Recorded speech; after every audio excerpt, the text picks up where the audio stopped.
최근 한 조사를 보니 50대 이상 부부 중 약 38%가 유언장이나 재산 분배 문제로 배우자와 심각한 갈등을 겪었다고 하더라고요. 특히 재혼 가정이나 자녀가 여럿인 가정에서 이 문제가 더 심각했어요. 안녕하세요. 관계마스터입니다. 오늘은 많은 50대 부부들이 말하기 꺼려하지만 반드시 짚고 넘어가야 할 주제, 바로 재산 분배 문제를 다뤄보겠습니다. 아직 죽지도 않았는데 무슨 유언장이냐고 하시는 분들 많으시죠. 하지만 이 문제를 미리 정리하지 않으면 나중에 가족들끼리 법정 싸움까지 가는 경우가 정말 많습니다. 오늘은 실제 상담 사례를 통해 어떤 갈등들이 있고 어떻게 해결할 수 있는지 말씀드리겠습니다. 먼저 제가 상담한 세 부부의 이야기부터 들려드릴게요. 첫 번째는 61세 남편분과 58세 아내분이셨어요. 남편분이 어느 날 갑자기 유언장을 작성하셨는데 재산의 70%를 아들한테, 30%를 딸한테 주겠다고 쓰셨대요. 아내분한테는 한 푼도 안 남기셨어요. 아내분이 그걸 보고 완전히 기절할 뻔하셨대요. 당신 미쳤어요. 30년 동안 당신 뒷바라지하면서 평생 살림한 내가 한 푼도 못 받아요. 나는 당신 가정부였어요. 남편분은 부부는 어차피 공동재산이니까 내가 죽으면 법적으로 당신 몫이 있잖아. 그리고 남은 재산을 애들한테 주는 게 뭐가 문제냐고 하셨어요. 하지만 아내분은 법적으로 받는 거랑 당신이 감사한 마음으로 남겨주는 거랑은 완전히 다른 거예요. 나는 당신한테 30년 동안 뭐였어요? 라며 눈물을 흘리셨어요. 결국 이 부부는 석 달째 대화도 안 하고 지내고 계셨어요. 두 번째는 58세 재혼 남편분 사연이에요. 이분은 전처와의 사이에서 아들이 하나 있고 현재 부인과의 사이에는 자녀가 없으세요.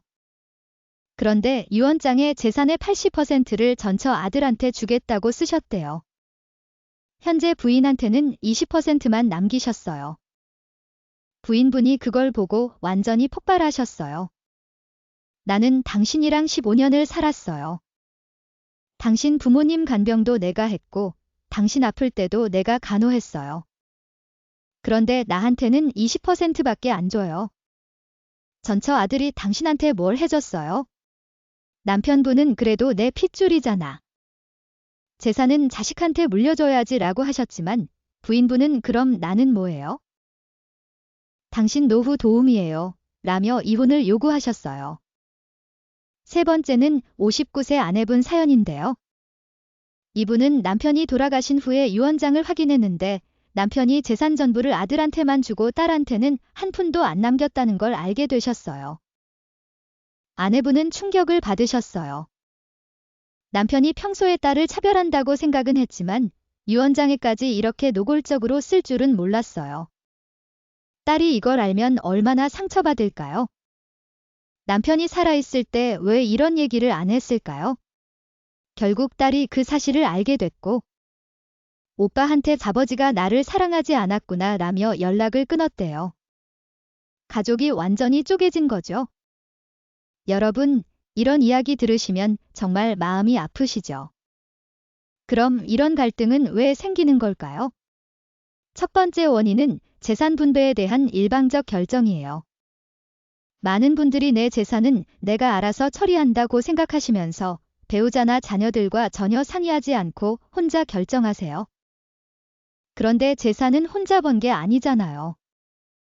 배우자의 헌신, 자녀들의 이해와 협조가 있었기 때문에 모을 수 있었던 건데 그걸 무시하고 혼자 결정하니까 갈등이 생기는 거예요. 두 번째 원인은 배우자에 대한 낮은 평가예요.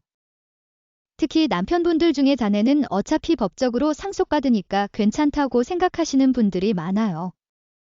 하지만 배우자 입장에서는 나한테 감사한 마음이 있으면 유언장에라도 표현해주지 라는 기대가 있거든요.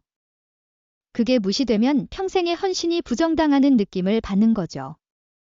세 번째 원인은 자녀 간 차별이에요.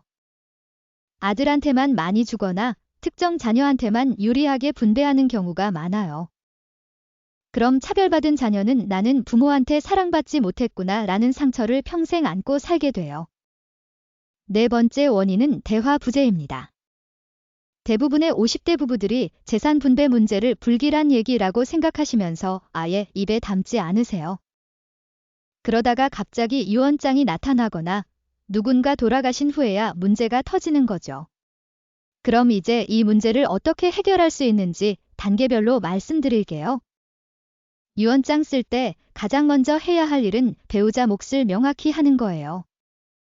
법적으로는 배우자가 일정 비율을 받지만 유언장에 배우자에게 얼마를 남긴다, 평생 헌신해줘서 감사하다는 표현을 명확히 하세요. 그럼 배우자가 나를 인정해주는구나 라는 느낌을 받을 수 있어요. 세 번째 단계는 자녀들과 미리 대화하기예요. 유언장을 작성하기 전에 자녀들을 모두 불러서 부모의 재산을 어떻게 분배할 계획인지 미리 말씀하세요. 아들한테는 이만큼, 딸한테는 이만큼 줄 생각이다. 왜냐하면 이런 이유 때문이다. 이렇게 투명하게 말씀하시면 자녀들도 부모님이 이런 생각을 하셨구나 라고 이해할 수 있어요. 그리고 자녀들 의견도 들어보세요. 너희는 어떻게 생각하니? 자녀들이 동의하면 문제가 없고 만약 불만이 있으면 그때 조정하면 돼요. 네 번째 단계는 형평성 고려하기입니다. 자녀들한테 재산을 나눠줄 때 가능하면 평등하게 나눠주세요. 물론 특별한 사정이 있을 수 있어요. 예를 들어 한 자녀가 부모를 더 많이 돌봐줬다든지 한 자녀가 경제적으로 더 어렵다든지 그냥 아들이니까 딸이니까 이런 이유로 차별하시면 안 돼요. 다섯 번째 단계는 유언장에 감사 표현 넣기입니다. 유언장은 법률 문서이기도 하지만 가족한테 남기는 마지막 메시지이기도 해요. 그러니까 재산 분배 내용만 쓰지 마시고 배우자에게 감사하다, 자녀들이 자랑스럽다, 가족들이 서로 사랑하며 살기를 바란다 이런 마음을 함께 적으세요. 그럼 가족들이 유언장을 봤을 때 재산 액수만 보는 게 아니라 부모의 사랑도 느낄 수 있어요. 여섯 번째 단계는 정기적으로 업데이트하기예요. 한 번 쓴 유언장이 평생 가는 게 아니에요. 상황이 바뀌면 유언장도 바뀌어야 해요. 예를 들어 자녀 중 한 명이 갑자기 경제적으로 어려워졌다든지 배우자 건강이 나빠졌다든지 이런 변화가 생기면 유언장도 다시 검토하고 수정하세요. 그리고 수정할 때도 가족들한테 미리 말씀하세요. 두 분이 함께 앉아서 재산 목록을 작성하고 어떻게 분배할지 함께 논의하셨어요. 남편분은 처음에 재산의 대부분을 아들한테 주겠다고 하셨는데 아내분이 딸도 똑같이 받아야 한다고 주장하셨어요.